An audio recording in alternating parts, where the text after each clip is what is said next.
I thought we could look at a gardening magazine today that I got from the library. So there's some stickers on it that are covering up this beautiful photo on the front, but this photo is pictured in the magazine so we can see it in its entirety.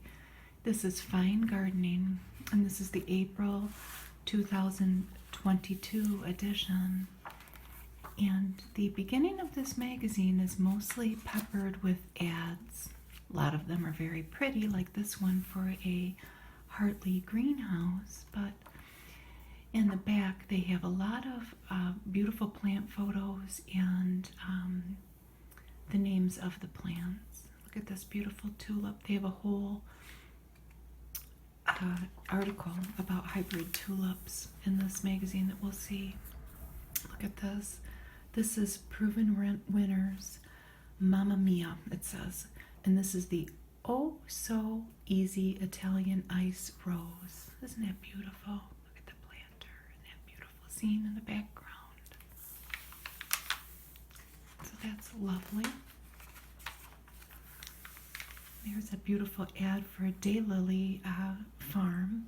Oaks daylilies, and that is the rock solid daylily. That's pretty. There's another pretty ad. I requested a catalog from this company, Bluestone Perennials. When it comes, we'll read it. What caught my eye are these coneflowers, echinacea.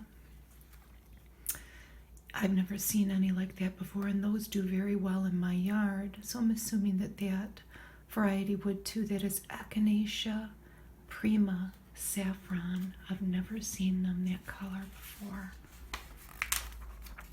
There's another beautiful greenhouse. And look at this. Let's Grow Beautifully Together. This is Monrovia. And this is the Grace and Grit Pink Shrub Rose. And here's a new hydrangea. They have this in a container, which I've never tried. I have a blue one that grows in the ground. But this is the Fairy Trail Bride hydrangea. Not fairy tale, fairy trail. It's a little play on words. It says it offers off-the-charts performance. And then they have this beautiful Gladiola. This is not your grandmother's Gladiola, it says. And this is the Carolina Primrose Gladiola. Look at this pretty vine. This is a Sunny Susie series, Black-Eyed Susan vine. And they are advertising this as an alternative to morning glories that can get a little wieldy. Select Seeds in Union, Connecticut sells those. Oh, look at that pretty zebra plant. Look at that. Drift roses grow with everything. Easy color all season, year after year.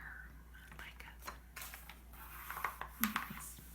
All the different indoor plants, some different indoor plants. Look at that iris. I have a lot of iris in my yard.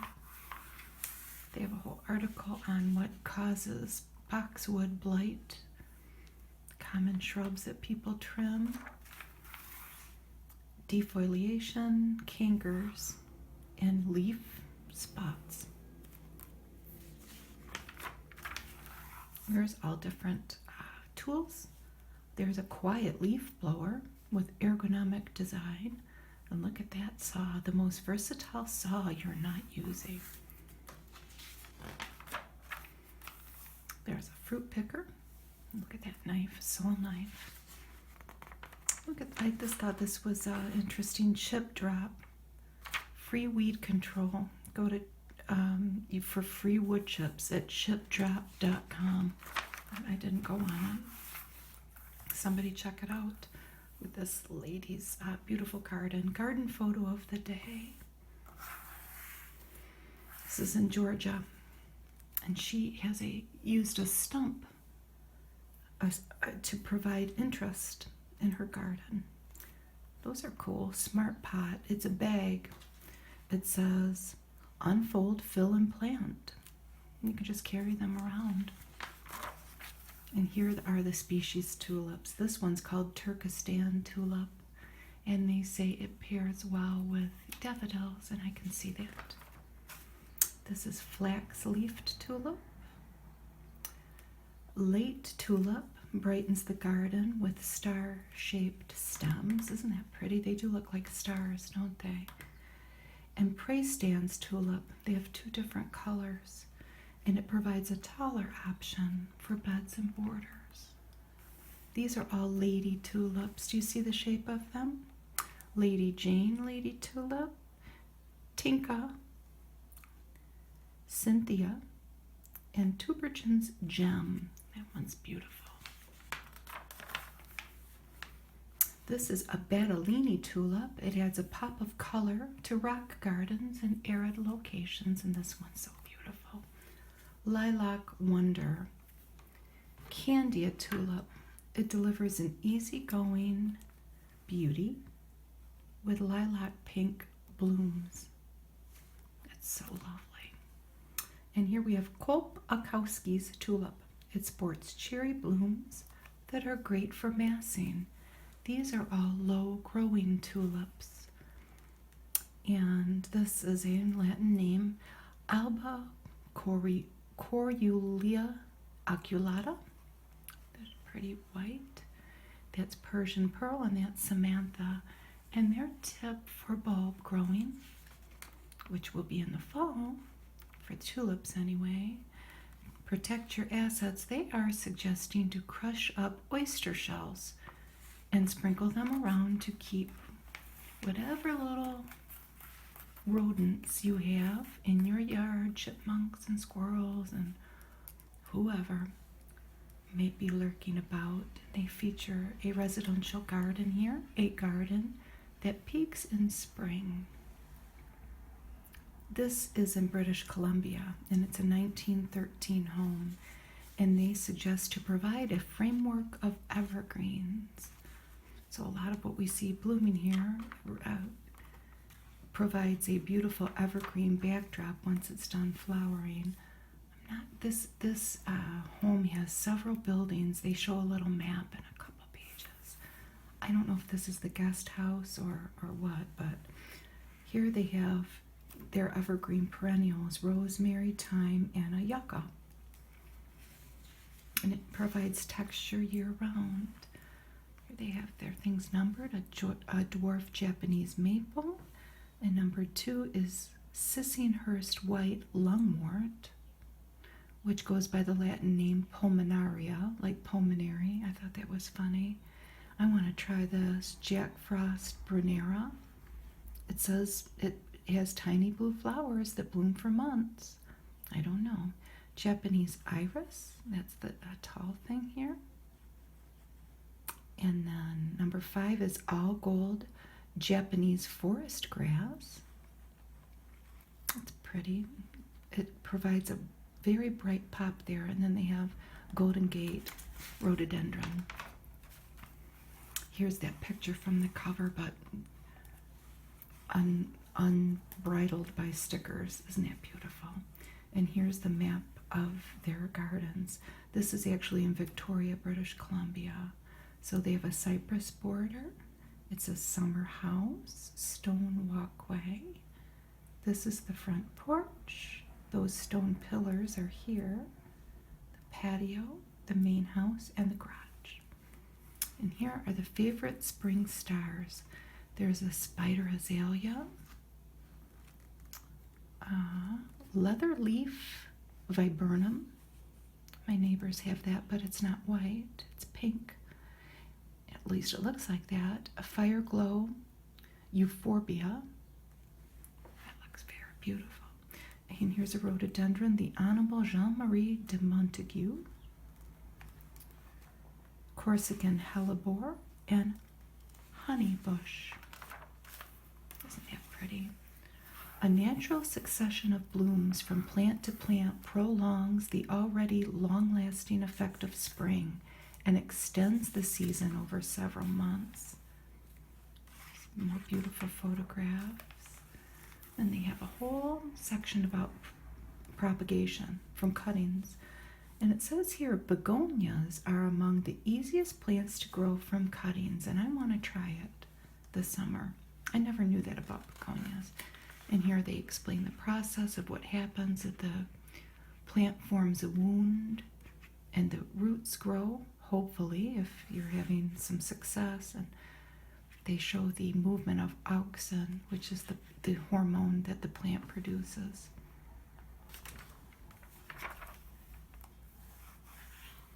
Then they give the steps for the stem cutting.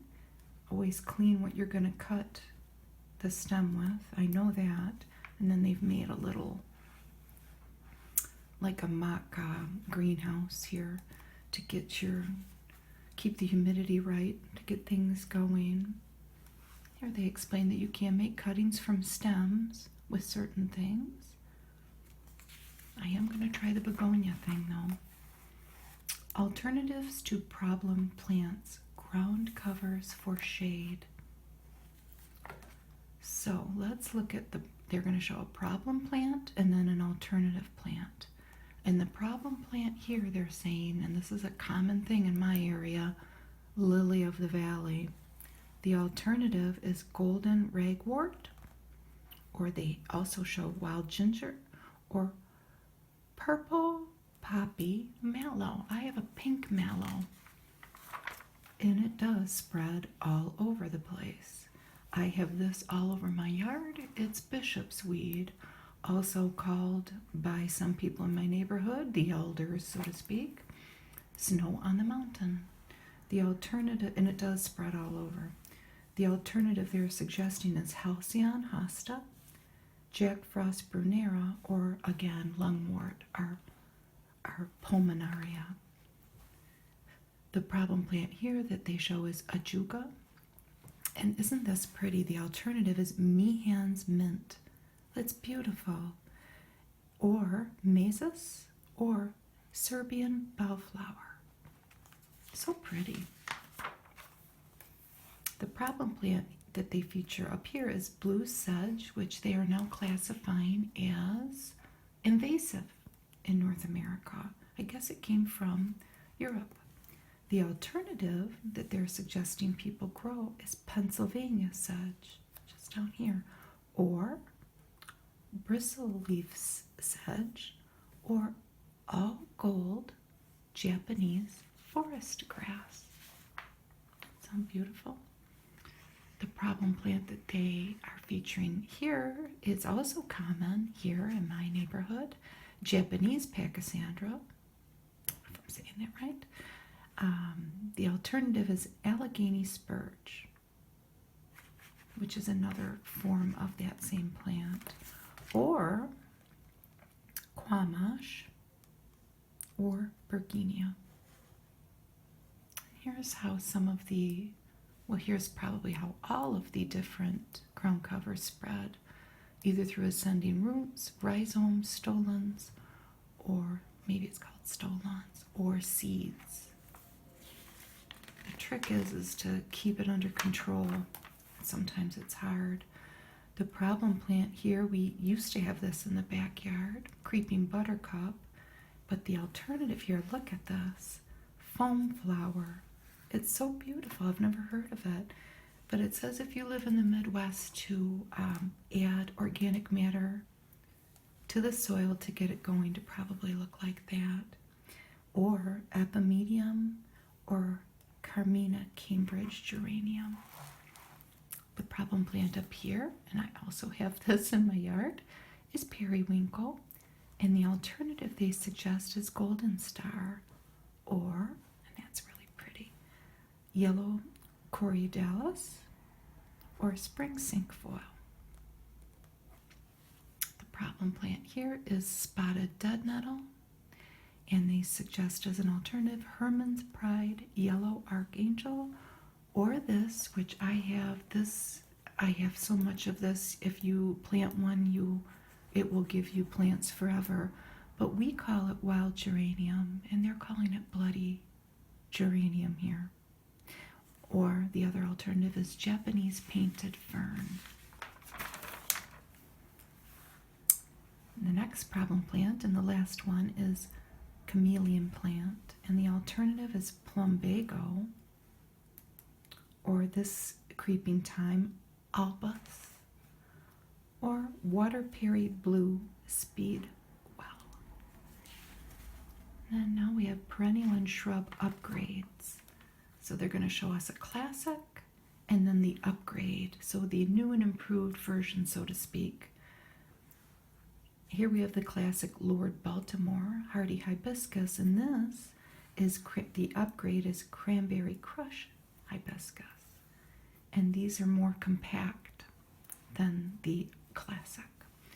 Here we have a classic Russian sage, and the new improved is crazy blue, all one word, Russian sage, a beefy Russian sage that won't split midway through the party.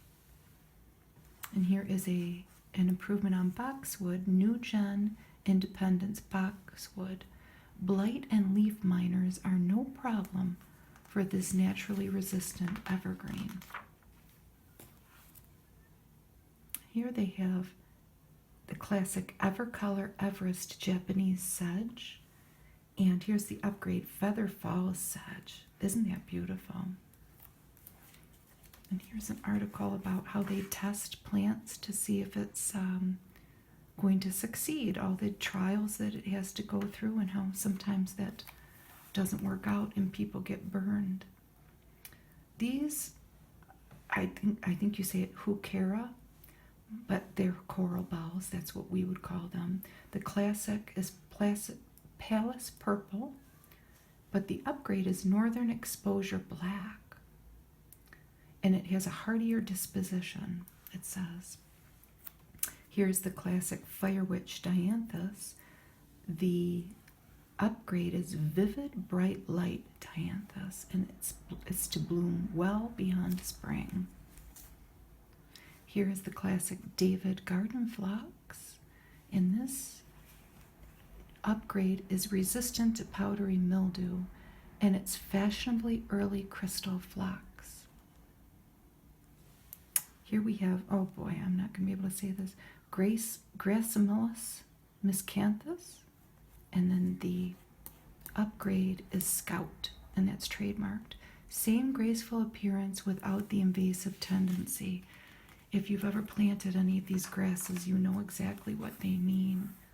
Next, we have building a backyard retreat.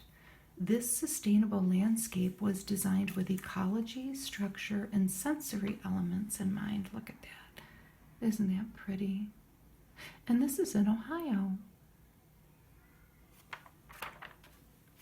Hibiscus there. That's what it looked like. And then they've slowly built over time this.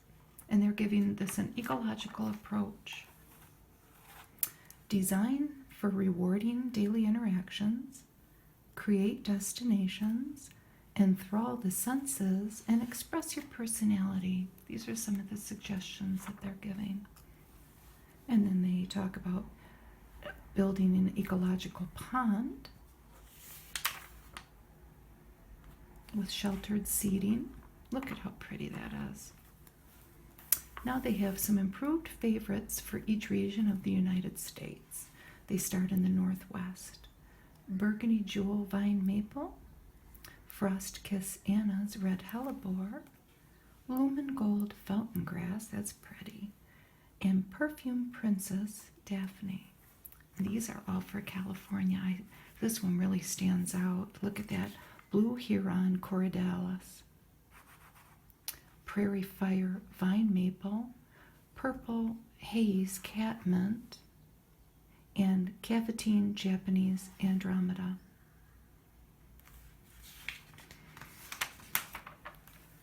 Mountain West, some Shimmer Evening Primrose. I'm going to get an evening primrose. So hopefully, maybe I can get a cutting of one. A Taylor Red Cedar, Ultraviolet Sage, and Spanish Blue Flax.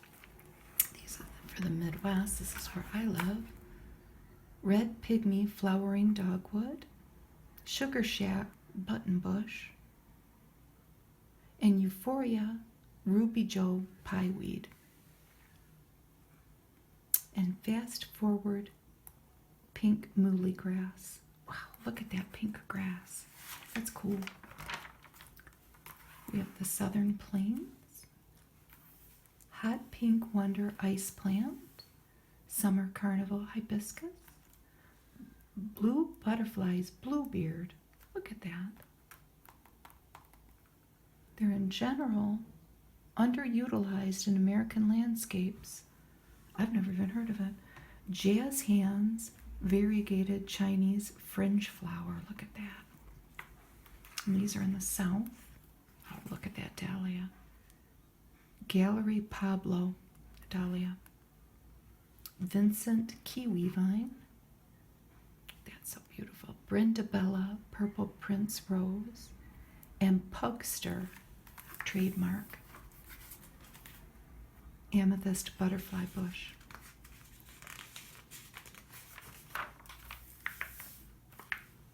Here we have the northeast. Copper kettle, Itoh, I-T-O-H, peony. Phenomenal lavender, and that's a trademarked copyright phenomenal. Scentlandia, Virginia, sweet spire. And Mountain Mania mountain hydrangea.